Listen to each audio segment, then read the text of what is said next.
正弘のうまいのなんのうまいのなんのの正弘です。今回はオムライスです。誰でも子供の頃から大好きな、洋食のメニューの一品なんですが、洋食屋さんにはフライ物のカツレツはじめエビフライはじめありますけども、もう一つ大事な要素はご飯物ですね。チキンライス、カレーライス、ハヤシライス、そしてオムライスと。中でもとても面白いオムライスを今日ご紹介したいと思います。普通は中ケチャップライスをオムレツで包み込むっていうのが普通のオムライスなんですが、ご飯と卵を一緒にフライパンの中で言ってみればかき卵、スクランブルエッグですね。つまりスクランブルエッグの中にご飯が混ざってる。だから形から見るとオムライスなんですけども、ご飯と卵が一緒になって口の中でえも言われぬ味になるというとてもユニークなオムライスをご紹介したいと思います。どうぞご覧ください。うまいのなんの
いいね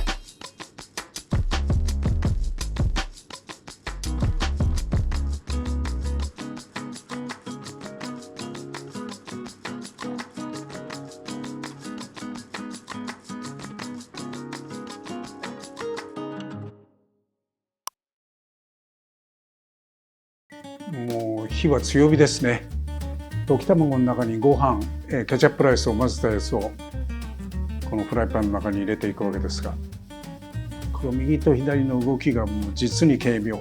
もう本当に職人仕事だなって思わせます。あっという間に出来上がり。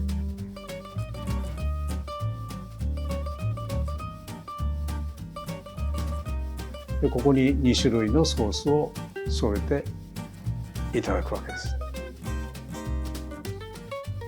私たちが考えるオムライスとは全然違うオムライスです。いや、美味しそ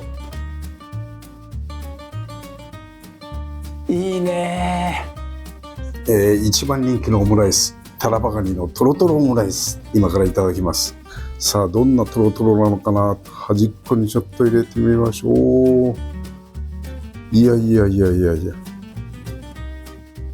や、カニの香りが、カニと卵って相性がとってもいいんですよね。いや、カニの味がたっぷり。やっぱりこっちがトマトですね。何のクリームだろう。ケチャップが上にドロってかかるのもクラシックでいいですけども、なんか筒井さんのちゃんとした料理、オリジナルの料理になってるな。素晴らしい。これだけでも素晴らしいんですが、いやー、もうむちゃくちゃうまく絡まってます。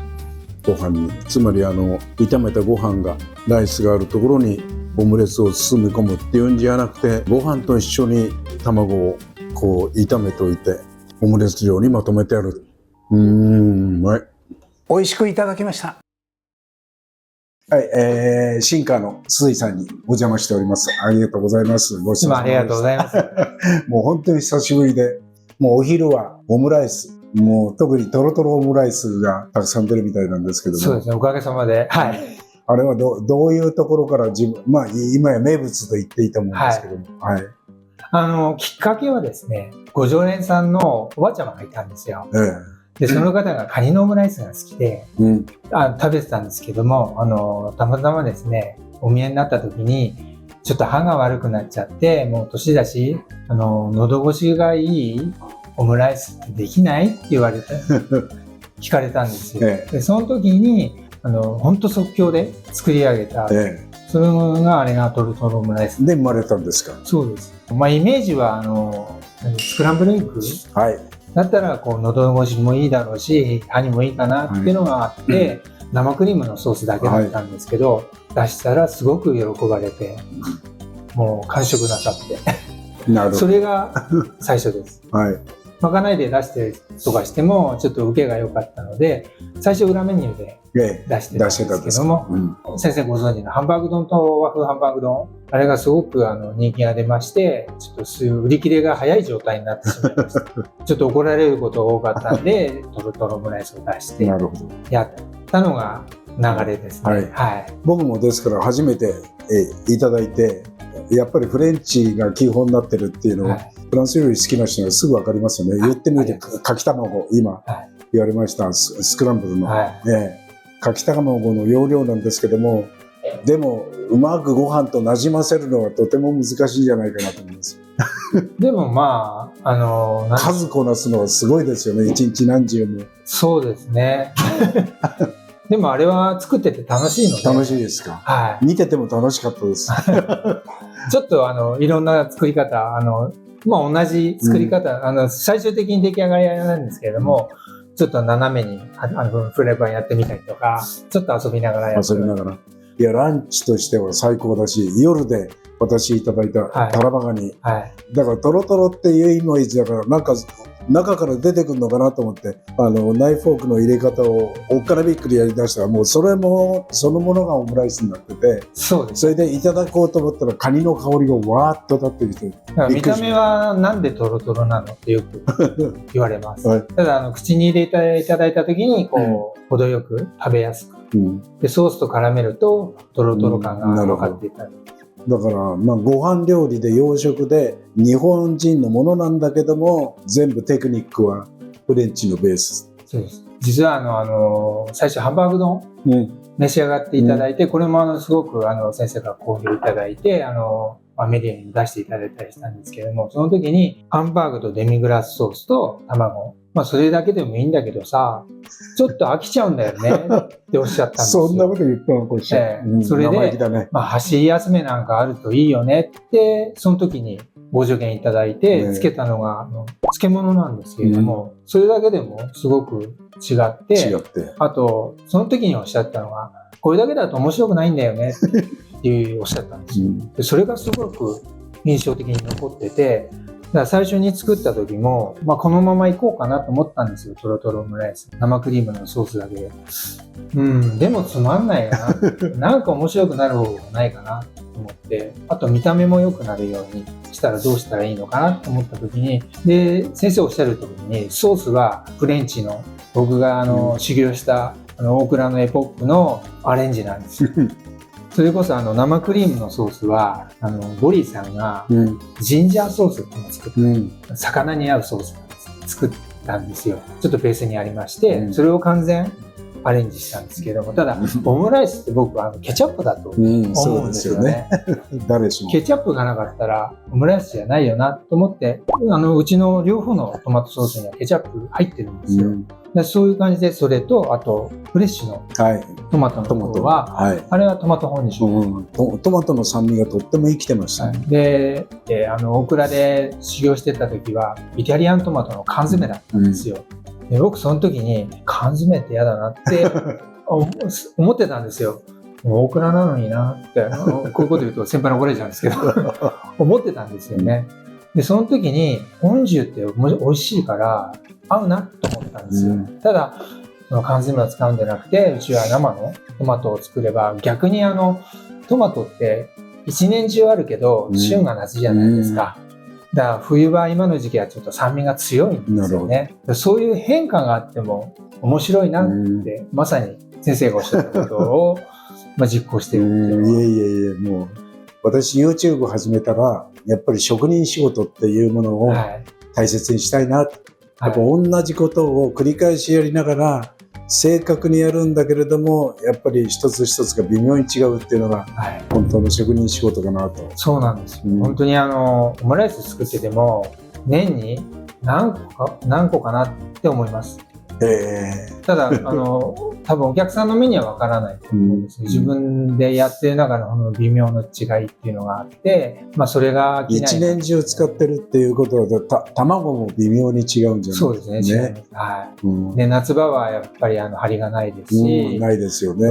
鳥さんが水ばっかり飲むから。だからどうしてもそういうのもありますし、今の時期はねまた張りがあったりとかありますし、だから本当に難しいです。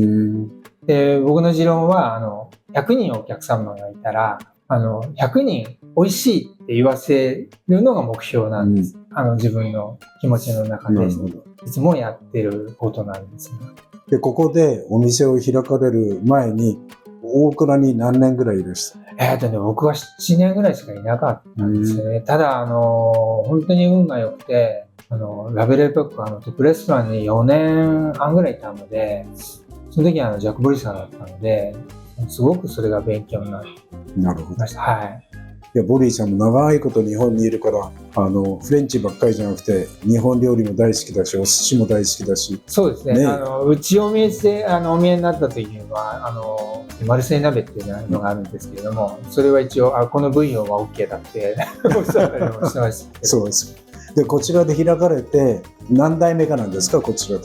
最初にですね、赤坂のおじと、うちの両親、おじ夫婦と両親で新川で始めたんですね。で、TBS ができるんで、そこで枝分かれしたんですね。そこから父が新川継いで始めたので、僕は2代目になるんですね。ここの場所を選ばれたっていうのは何かあるんですか？それは大名軒さん、やっぱり大名軒さんの辞書を貸していただいて、お店を、おじとその初代の茂木さんはこの辺にお住まいだったの？そうですね。で、茂木慎吾さんと宮中の中で、そうなんだ。で、うちのおじさんは末広にいたんですけど、銀座のそこの料理長やってたんですけど、宴会入ったりとか、特殊なその宴会が入ったりすると、おじさんに水構想に助言をしてもらって、そういう仲だったらしいんですよね。で、筒井さん自分で店やんないって、土地あるからやんないよって言って、新川で始めたというのがスタートですね。なるほど。今でも大名軒さんはお付き合いある。そうです。で、今厨房の中にいらっしゃるのは息子さん？息子です。何年ぐらい一緒に？何年なんだろう。あの子ももう33なので。もうほとんど見てて言葉ないですもんね。ないですね。オーダーが入っただけで。もう今日だってパセリがって言ったらもうパセリ出てます。出てます、ね。だから彼もやっぱ大倉にいらした。先輩が東京ベイに総料理長にいたので、預けて、それが大学の時で、その方はもう僕もそうなんですけど、調理師学校はダメだっていう、俺が見てやるっていうふうにおっしゃっていただいたのを預けて、そこからお台場のベイコートクラブ、このトップレストランにやっぱりしばらくいたので、僕より本当に食材いいの見てます。今そんなの使うのとか、そこがやっぱり勉強になったみたいで。じゃあ新川の筒井は将来もちゃんと大丈夫だ。どうなんですよ。そうなればいいんですけど、なかなか商売は難しいので。それはそうでしょうけど、でも本当にお昼あれだけ、固定のオムレツ食べたい、トロトロオムライス食べたいっていう人がいるから、やっぱりこれを絶対崩しちゃいけないというふうに、おかげさまで本当にここまで来れたなっていうのはあります。やっぱり最初お出しした頃はね、お客様でこれオムライスじゃないよって言ったこともありますし、いや最高に素晴らしいオムライスだと思います。はい。ありがとうございます。はい、また伺いたいと思いますが、はい、美味しくいただきましたです。どうもありがとうございます。ごちそうさまでした。またぜひお待ちしております。ありがとう。はい、うまいのなんの美味しくいただきました。どうですか？食べたくなっちゃいますよね。このトロトロオムライスなんですが、中に入っているものがタラバガニは夜のメニューです。昼間行ってもこのトロトロオムライスいただけるんですが、中はハムになってます。ぜひ召し上がってみてください。美味しくいただきました。